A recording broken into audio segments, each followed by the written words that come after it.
Histology. Histology का मतलब क्या होता है?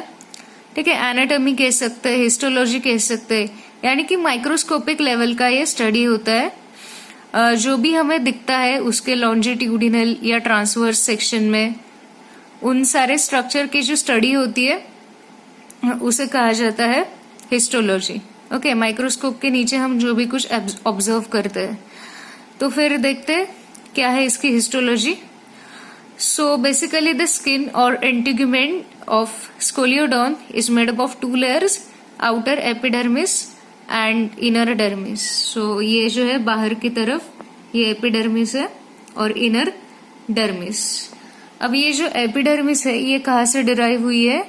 एक्टोडर्म से हुई है। ठीक है, जो आउटर जर्मिनल लेयर होता है, पता है ना 3 जर्मिनल लेयर्स, तो उसमें जो आउटर लेयर होता है वहां से ये डिराइव हुई है एपिडर्मिस। और इसमें जो सेल्स है वो एपिथेलियल सेल्स प्रेजेंट होते हैं, स्ट्रैटिफाइड एपिथेलियम सेल्स प्रेजेंट होते हैं इसमें। तो एपिथेलियल सेल्स क्या होते हैं? ऐसे सेल्स जो हमेशा सरफेस पे प्रेजेंट होंगे। ठीक है, वो होते हैं एपिथेलियल सेल्स। और स्ट्रैटिफाइड है मतलब मल्टीपल लेयर्स में ये प्रेजेंट होने वाले हैं। जैसे कि हम यहाँ पर देख सकते हैं कि इसके मल्टीपल लेयर्स है। ठीक है, यहाँ पे बहुत मल्टीपल लेयर्स है इसके। ठीक है, और हर एक सेल का बेसमेंट मेम्ब्रेन होता है। ठीक है, जहाँ पे ये रेस्ट कर रही है, तो ये जो है इसका बेसमेंट मेम्ब्रेन है। यहाँ पे भी ये जो है, ठीक है, ये बेसमेंट मेम्ब्रेन होता है उसका। ये जो है ऐसा पूरा जहाँ पे सेल रेस्ट करती है उसको बेसमेंट मेम्ब्रेन कहते हैं। जैसे कि हमारे घर में फ्लोर होता है और वहां पे सारी चीजें रेस्ट करती है, ठीक उसी तरह से बेसमेंट मेम्ब्रेन पे ये सेल्स रेस्ट करते हैं। ओके, और ये जो सेल्स होते हैं ये माइटोटिकली डिवाइड होते हैं एपिडर्मिस के। अब हमें पता है 2 टाइप के डिविजन्स होते हैं, meiotic and meiosis and mitosis. ठीक है, तो मियोसिस हमेशा जर्म सेल्स में होता है और रेस्ट ऑफ द जो सेल्स होते हैं उन सब में माइटोटिक डिविजन होती है। सोमैटिक सेल्स जो होते हैं उसमें हमेशा माइटोटिक डिविजन होती है, जिसमें क्रोमोसोमल नंबर जो है सेम रहता है हमेशा। तो अब ये जो है स्किन के सेल्स कैसे? सोमैटिक सेल्स है, तो उसमें माइटोटिक डिवीजन होगा। और सेल का शेप कैसा होता है? क्यूबॉइडल होता है, और ऊपर की तरफ ये फॉर्म होते जाते हैं डिवीजन के बाद। ठीक है, एक एक लेयर ऐसे ऐड होता जाता है। और उसके सिवा क्या होता है, इसमें जो सेल्स है उसमें कुछ म्यूकस ग्लैंड्स प्रेजेंट होते हैं जो म्यूकस को सीक्रेट करते हैं। और म्यूकस की वजह से क्या होता है कि एक तो जो फ्रिक्शन है वाटर का और उनकी बॉडी का वो कम होता है, क्योंकि अगर फ्रिक्शन ज्यादा हो वाटर में और शार्क की बॉडी में तो फिर उसको इंजुरी भी हो सकती है। तो इसलिए ये फ्रिक्शन कम कर देता है म्यूकस। और फिर म्यूकस कैसा होता है? स्टिकी होता है, थोड़ा सा स्लिपरी होता है, तो कोई भी फॉरेन ऑर्गेनिज्म शार्क की बॉडी पे सेटल नहीं हो सकता है, वो फिसल जाएगा। तो इसलिए म्यूकस सीक्रेट करते हैं ये सेल्स। ठीक है, और फिर उसमें ये जो सबसे इनर लेयर है, इनर मोस्ट लेयर है जो उसका, दैट इज स्ट्रेटम जर्मिनेटिवम। ओके, वो होता है। फिर उसकी डर्मिस। ठीक है, डर्मिस में क्या होता है? डर्मिस में भी अगेन 2 लेयर्स होते हैं। फर्स्ट जो है ऊपर वाला, ठीक है, ऊपर वाला कौन सा होता है? स्ट्रेटम लैक्सम। और फिर नीचे जो होता है वो होता है स्ट्रेटम कॉम्पैक्टम। और फिर ये जो है डर्मिस लेयर, ये मीजोडर्मल है ओरिजिन में, मीजोडर्मल ओरिजिन है इसका। एपिडर्मिस कैसे थी? एक्टोडर्मल थी ओरिजिन में। डर्मिस कैसी है? मीजोडर्मल है। अब ये मीजोडर्मल क्यों होती है ओरिजिन में? क्योंकि इसमें क्या प्रेजेंट होता है? कुछ ब्लड वेसल्स प्रेजेंट होते हैं, फिर नर्व फाइबर्स प्रेजेंट होते हैं, मसल फाइबर्स प्रेजेंट होते हैं, और पिगमेंट सेल्स प्रेजेंट होती है। और ये सभी स्ट्रक्चर मीजोडर्मल है। हमें पता है ब्लड कैसा होता है? ब्लड मीजोडर्मल होता है।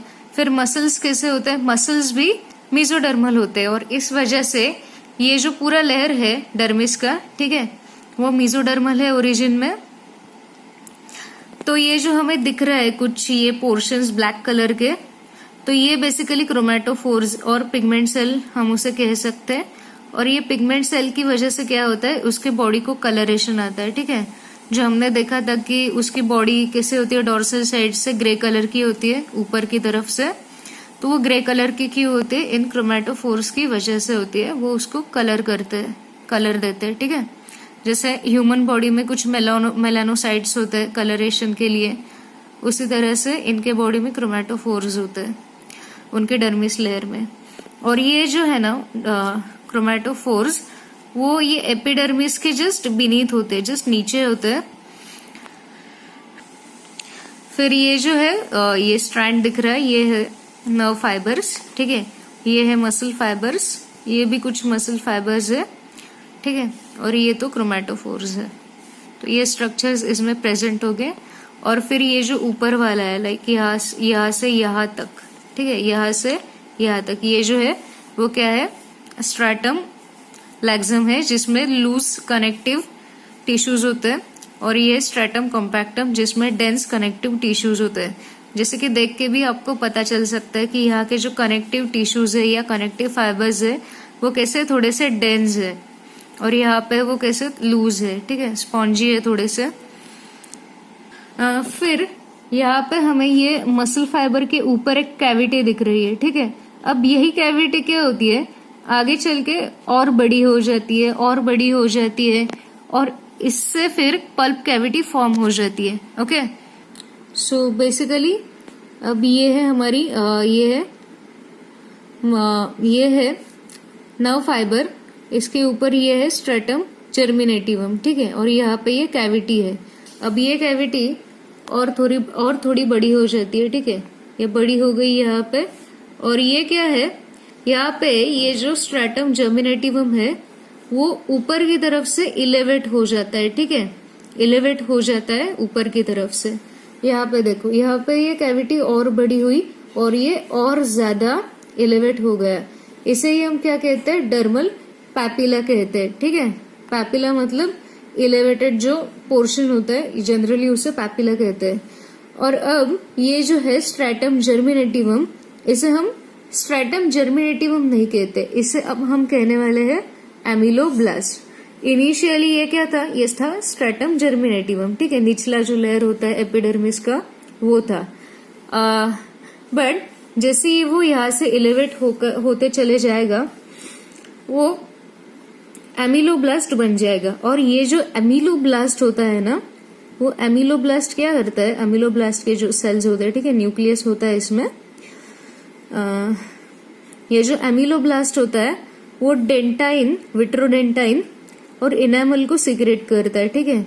जो इनेमल होने वाला है ये डेंटाइन के ऊपर, या विट्रोडेंटाइन भी कहते हैं जिसे, विट्रोडेंटाइन और इनेमल दोनों एक ही चीज है, तो उसे ये सिक्रेट करेंगे। कौन सिक्रेट करेंगे, एमिलोब्लास्ट सिक्रेट करेंगे। एमिलोब्लास्ट कैसे फॉर्म हुए, जो स्ट्रेटम जर्मिनेटिव था वही, उसका ही इलेवेशन होके फिर जो डर्मल पैपिला बना, तो उस तरह से एमिलोब्लास्ट का फॉर्मेशन हुआ।